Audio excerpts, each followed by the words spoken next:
नमस्कार दोस्तों, स्वागत है आपका हमारे इस YouTube चैनल में। दोस्तों, आप और हम सभी जानते हैं कि हमारे धर्म में शरीर का दाह संस्कार किया जाता है। उसके बाद 10 दिनों तक मृतक के निमित्त पिंडदान भी किया जाता है। गरुड़ पुराण के अनुसार मृत्यु के बाद मृतक के निमित्त किए गए पिंडदान से मृतक का आत्मा के शरीर का निर्माण होता है, जिससे वह आसानी से यमलोक की यात्रा पूरी कर लेता है। हिंदू धर्म में अधिकतर श्राद्ध कर्म पुत्रों द्वारा ही किया जाता है। आज हम आपको इसी के बारे में बताएंगे कि पिता की मृत्यु के बाद पुत्र को क्या क्या करना चाहिए। तो आइए इसके बारे में विस्तार से जानते हैं। पिता की मृत्यु के बाद पुत्र को क्या क्या करना चाहिए। दोस्तों, गरुड़ पुराण में भगवान विष्णु ने कहा था कि 10 गात्र विधि को धारण करने से सत्पुत्र पितृ ऋण से मुक्त हो जाता है। इस विधान को पूरा करते समय मृतक के पुत्र को अपने पिता के मरने पर शोक का परित्याग करना चाहिए।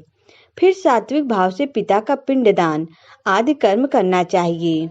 इस विधि को पूरा करते समय पुत्र को इस बात का भी ध्यान रखना चाहिए कि उसकी आंखों से आंसुओं का एक बूंद भी बाहर ना निकले, क्योंकि पुत्र अथवा बांधवों के द्वारा 10 गात्र विधान के दौरान किए गए अश्रुपात को विवश होकर पिता रूपी प्रेत को उसका पान करना पड़ता है।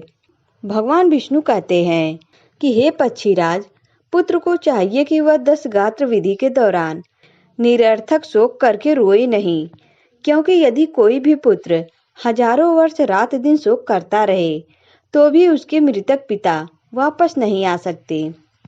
हे गरुड़, ये तो तुम भी जानते ही हो कि पृथ्वी लोक पर जिसकी उत्पत्ति हुई है उसकी मृत्यु भी निश्चित है, और जिसकी मृत्यु हुई है उसका जन्म भी निश्चित है। इसलिए बुद्धिमान मनुष्य को जन्म मृत्यु के विषय में शोक नहीं करना चाहिए।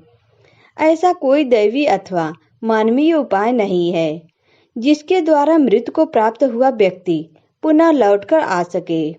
पिता अथवा अपनों की मृत्यु के पुत्र अथवा मनुष्य को यह जान लेना चाहिए कि किसी भी व्यक्ति के साथ हमेशा रहना संभव नहीं है। जब अपने शरीर के साथ भी जीवात्मा का सार्वकालीन संबंध संभव नहीं है, तो फिर अन्य परिजनों की तो बात ही क्या है।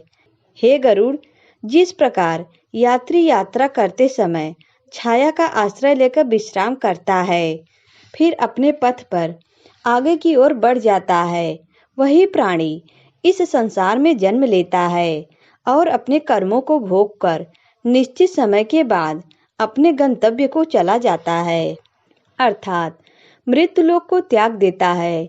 इसलिए अज्ञान से होने वाले शोक का परित्याग कर पुत्र को अपने पिता की क्रिया करनी चाहिए, जिससे उसके पिता को मोक्ष मिल सके। गरुड़ जी भगवान विष्णु से पूछते हैं कि हे नारायण, आपने जो बताया है वह प्राणियों के लिए बड़ा ही कल्याणकारी है, परंतु हे भगवान, कृपया कर यह तो बताइए कि अगर किसी मनुष्य को पुत्र नहीं है तो उसके लिए कौन इस विधान को पूर्ण कर सकता है। तब भगवान विष्णु कहते हैं कि हे गरुड़, यदि किसी मनुष्य को पुत्र नहीं है तो पुत्र के अभाव में पत्नी और पत्नी के अभाव में सहोदर भाई को तथा सहोदर भाई के अभाव में ब्राह्मण 10 गात्र विधान की क्रिया को पूर्ण कर सकता है।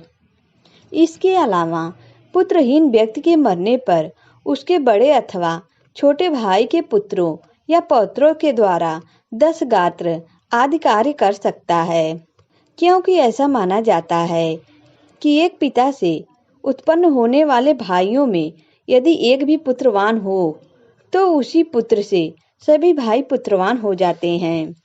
यदि एक पुरुष की बहुत सी पत्नियों में कोई एक पुत्रवती हो जाए तो उस एक ही पुत्र से वे सभी पुत्रवती हो जाती हैं।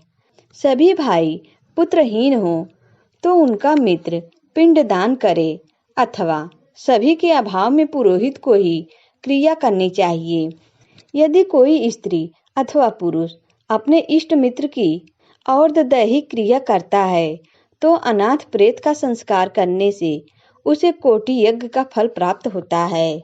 इसके बाद भगवान विष्णु पक्षी राज गरुड़ से कहते हैं कि हे गरुड़, पिता का 10 गात्र कर्म पुत्रों को करना चाहिए, किंतु यदि ज्येष्ठ पुत्र की मृत्यु हो जाए तो अति स्नेह होने पर भी पिता उसकी 10 गात्र क्रिया न करें। बहुत से पुत्रों के रहने पर भी 10 गात्र सब पिंडन तथा अन्य श्राद्ध एक ही पुत्र को करना चाहिए। इतना ही नहीं, यदि पुत्रों के बीच पैतृक संपत्ति का बंटवारा भी हो गया हो तो भी 10 गात्र सपिंडन और श्राद्ध एक को ही करना चाहिए। 10 गात्र विधि के दौरान ज्येष्ठ पुत्र को चाहिए कि वह एक समय ही भोजन करे, भूमि पर ही सोए तथा ब्रह्मचर्य धारण करके इस विधान को पूर्ण करे, तभी प्रेत रूपी पिता के आत्मा को मुक्ति मिलती है।